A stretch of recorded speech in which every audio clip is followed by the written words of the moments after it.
هو الدكتور النفسي بيتعب؟ سؤال بتسأله كتير. يا دكتورة بتعملي ايه وانتي عمالة تسمعي شكاوى الناس وبتسمعي حاجات كتير قوي تضايق وتزعل، بتستحملي ده ازاي؟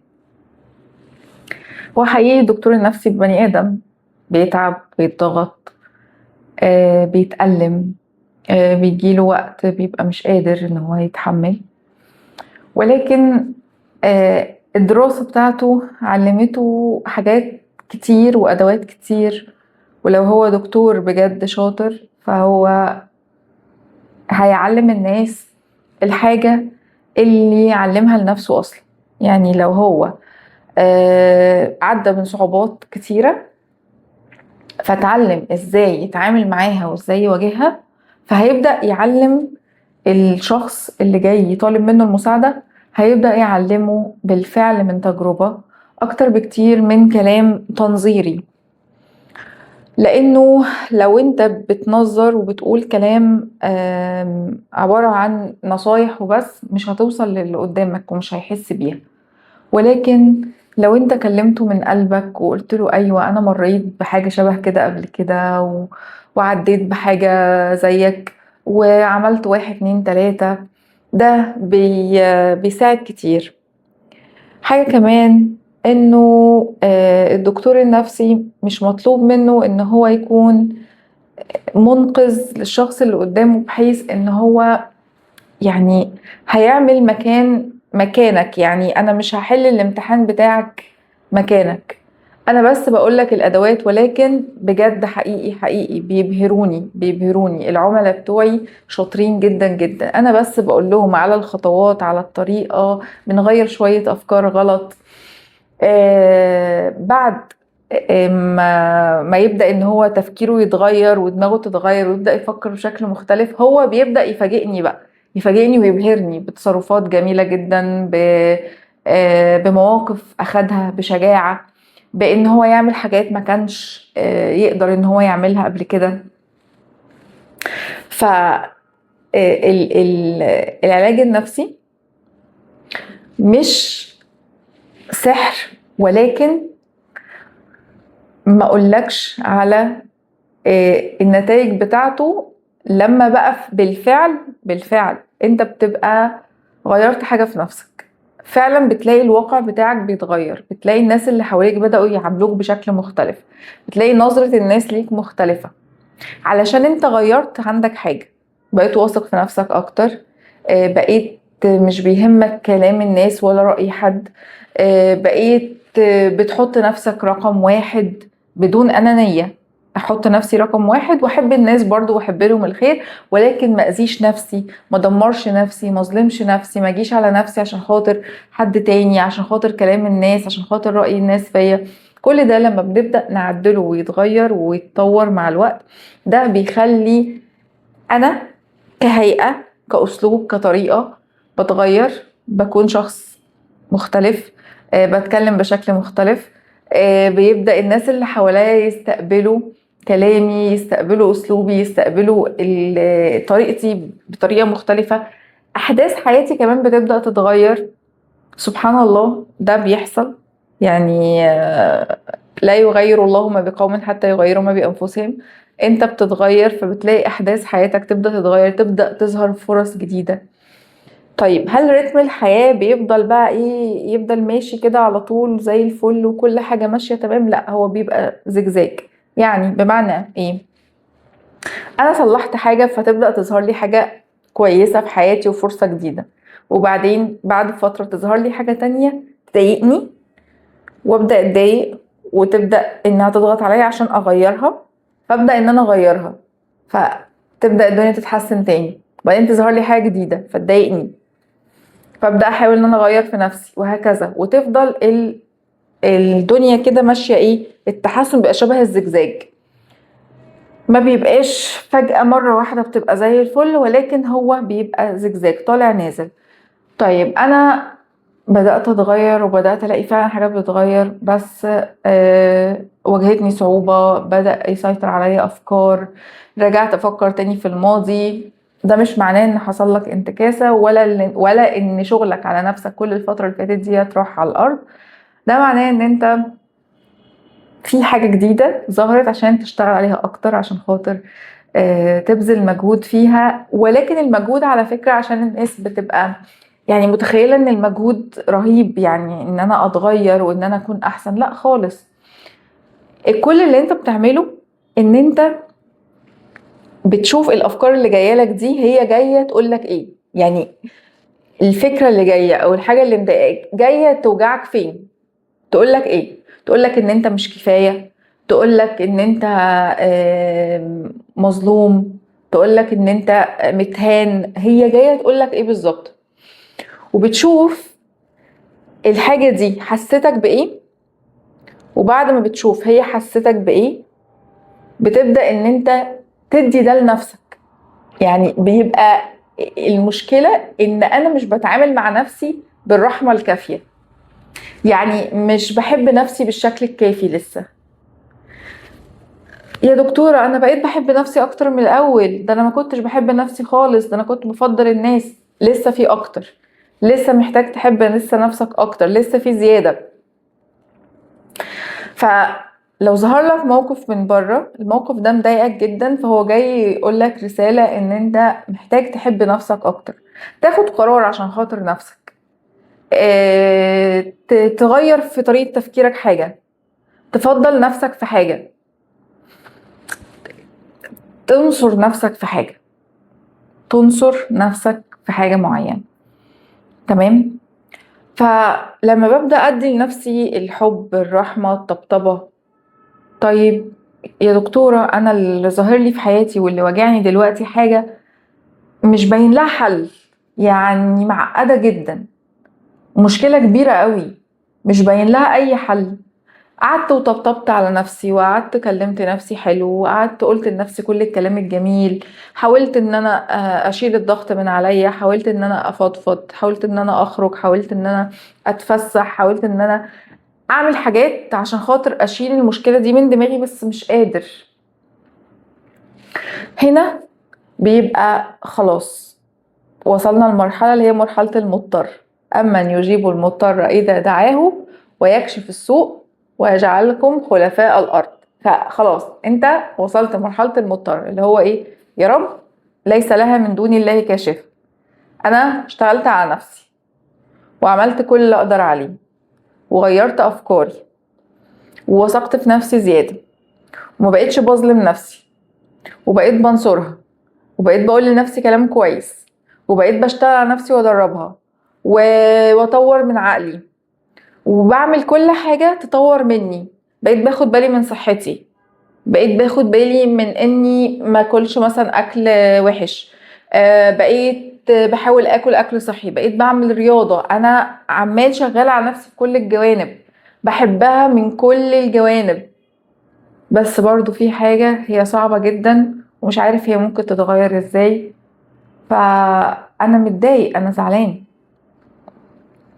ساعتها هي بجد مفيش حل للحاجة دي غير ربنا بقى، ربنا والتوجه ليه والدعاء، دعاء لربنا بانه يكشف المشكلة ديت او يبقى في حل ليها. لانه هي حكمة ربنا في ارضه ان يكون في ابتلاءات، وان احنا فجأة نلاقي كل حاجة مقفولة ومفيش غير ربنا اللي نتوجه له. تمام. وساعتها ربنا يزيل ان شاء الله هذا الهم، او ينزل على قلبك رضا ان انت تبقى خلاص متحمله، مش متضايق منه زي الاول، يوسع عليك من حتت تانية فيخفف عليك ده، يحصل حاجة فالدنيا تتغير. يعني لو انا لقيت شيء صعب جدا مش راضي يتغير، ما اسألش نفسي السؤال اللي المفروض اسأله: يا ترى انا المفروض اغير في نفسي ايه علشان البلاء ده يتغير؟ اكيد اسأل نفسك السؤال ده. انا عندي عملاء بقوا شاطرين جدا في ده، بقيت تعمل الجلسة معايا، تتصل عليا تقولي انا عايزة اعمل جلسة، تمام، بدأنا الجلسة تسألني سؤال، انا هحكي لك على حاجة عشان تقولي لي ايه اللي المفروض اغيره في نفسي فاللي قدامي يتغير. ليه؟ لان هي جربت ده معايا كتير، جربت انها كل ما بتغير في نفسها فكرة بتلاقي الشخص المقابل مثلا معاها في العلاقة بيتغير، بتلاقي والدتها في اسلوبها في التعامل معاها بيتغير، بتلاقي احداث في حياتها بتتحسن. تمام، فبقى ده السؤال اللي هي شاطرة فيه جدا، ايه اللي اعمله واغيره في نفسي علشان الواقع بتاعي يتغير. في وقت كده بيبقى محتاجين نغير في نفسنا فكرة واحدة، اللي هي ايه؟ اللي هي ان الله على كل شيء قدير. يعني ربنا قادر على كل شيء. معقولة ربنا قادر يشفي الامراض الصعبة جدا؟ ان الله على كل شيء قدير. معقولة ربنا قادر ان هو يحل مشكلة ما فيهاش باين اي مخرج خالص؟ ان الله على كل شيء قدير. بيبقى ده هو اللي محتاجين نغيره، هي دي الفكرة اللي بيبقى محتاجين نغيرها ونشتغل عليها، انه ربنا قادر على كل شيء، ربنا قادر انه يغير اي مشكلة. ساعات احنا بنبقى خلاص مثلا طب انا مثلا حد بحبه تعبان قوي وكل المؤشرات وكل حاجة بتقول ان هو مش هيخف. معقولة ربنا قادر على شفائه؟ هو لو صدق ان ربنا قادر على شفائه هيشفى. يعني هو لو صدق ان ربنا قادر على شفائه هيشفى. لانه الفكرة في انه ايه؟ الفكرة في انه في البني ادم نفسه، في الشخص. انت مسؤول عن نفسك وعن جسمك. يعني انت لو انت عندك مشكلة كبيرة ومرض صعب جدا وكل المؤشرات وكل الابحاث عمالة تقول ان انت عمرك ما تخف وان انت هتفضل كده وان انت عمرك ما تتحسن، وصدقت بكامل كامل كامل يقينك وإيمانك إن أنت هتخف، فأنت هتخف. لأنه أولا جسمك هيصدق، لأنه جسمك بيستجيب إن أنت هتخف، ولأن أنت توكلت على ربنا حق التوكل، فهو هيخذلك ليه؟ يعني هيخذلك ليه؟ مادام أنت عملت اللي هو عايزك تعمله، هو عايزك تؤمن بيه، عايزك تؤمن إن أنت هتفضل هتصدقه، فهيخذلك ليه؟ في حاجات احنا مش بنقدر نتحكم عليها التحكم الكامل، لان في اشخاص تانية بافكارهم هم محتاجين هم يغيروها. يعني مثلا واحدة بتقول انا نفسي مثلا جوزي مثلا او شريك حياتي يتغير ويبقى في صفات 1 2 3 مثلا. طيب هو فاهم ده؟ يعني هو بيحاول ان هو يغير من نفسه؟ هو الفكرة انه الشخص اللي قدامك برضو مسؤول عن أفكاره، مسؤول على إن هو يغير من نفسه، مش أنت بس المسؤولة عنه. تمام؟ ولكن بيفضل أملنا في ربنا. بنفضل إن احنا نقول يا رب أنت قادر على كل شيء. أيوة. بنفضل مؤمنين بربنا. بنفضل نشتغل على نفسنا ونغير من نفسنا ونحسن من نفسنا، وإن احنا الحاجة اللي احنا محتاجينها وشايفينها ناقصة في الشخص اللي قدامنا فبنحاول احنا نكتسبها اكتر. كل حد هيركز على نفسه ويحاول يغير من نفسه عمره ما هيتخذل. ربنا هيجبره، بس الطريقة اللي هيجبره بيها مش شرط تبقى زي ما انت متصور او زي ما انت متخيل. انا في الوقت الحالي وانا بصور لكم الفيديو ده حقيقي بمر برضو بمشكلة كبيرة. انا شايفة ان هي او انا حاسة ان هي صعبة جدا، ولكن بحاول ان انا اؤمن ان ربنا هيجعل لي مخرج فيه. عشان كده بقول لكم الدكتور النفسي زيه وزيكم بالظبط. هو مش مجرد ان هو بيقول كلام وخلاص ونصايح وخلاص، لا، هو عايش حياة فيها صعوبات، جرب حاجات دي نفعت معاه، حاجات تانية ما نفعتش، فبيحاول يوصل الرسالة بتاعته. انا عن نفسي بعمل كده، انا عايزة اوصل رسالتي في الحاجة اللي انا فعلا عرفتها وتعلمتها واللي شفتها مع ناس كتيرة جدا. لما بنشتغل على نفسنا وبنغير نفسنا للأحسن بنؤمن بنفسنا أكتر، بنرحمها، بنعملها بشكل أحسن، بنطور منها.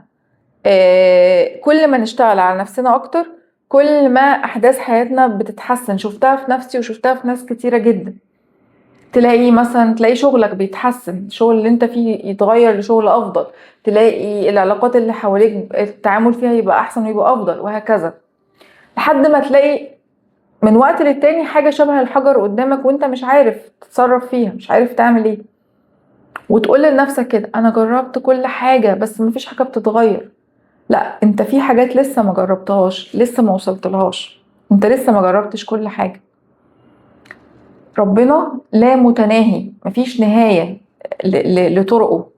ممكن انت عقلك لسه ما وصلهاش، بس مع الدعاء ويا رب عرفني ايه اللي ناقص، يا رب قولي ايه اللي ناقص، ايه الحاجة اللي ناقصة محتاجة اغيرها فيا عشان خاطر تتغير العقبة اللي موجودة او المشكلة اللي موجودة.